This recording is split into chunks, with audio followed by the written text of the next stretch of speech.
सूबाई दारुल हुकूमत पेशावर का सदर बाजार हाथ से बने मुख्तलिफ अक़साम के खुस्सों का मरकज है। ये खुस्से अपनी कशीदाकारी और हाथ के नफीस काम की बदौलत यहाँ की ख़वातीन में बहुत मकबूल हैं। इनमें सितारों, तिलाकारी और कढ़ाई वाले खुस्से भी बहुत पसंद किए जाते हैं।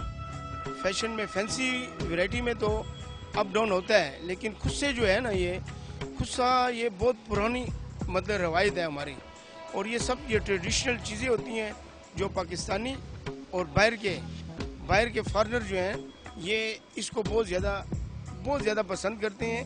ख़वातीन का कहना है कि खुस्से रवायती होने के साथ साथ अब नए और फैशनेबल अंदाज में भी दस्तयाब हैं, जो हर लिबास के साथ जचते हैं। इस पे जो काम हुआ है ये बहुत बारीकी मुझे बहुत पसंद आया है, और ये हमारे रिवायती शूज़ होते हैं, इसलिए इसका डिज़ाइन कभी जाता नहीं है और ये बहुत अच्छे लगते हैं।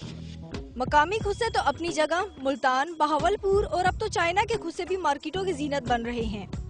ये मुल्तान से, लाहौर से, ये उधर से बनते हैं जी। आज के इधर ये लोग, इसका फैशन भी बहुत है, चल रहा भी बहुत है जी। खुस्सा पाकिस्तान के चारों सूबों का रवायती पेजार समझा जाता है, चाहे कोई भी मौसम हो और कोई भी पहनावा। खुस्सा हर हालत में ख़वातीन के यहाँ मकबूल रहा है। कैमरामैन इमरान हसन के साथ अलवीना खान, डॉन न्यूज़, पेशावर।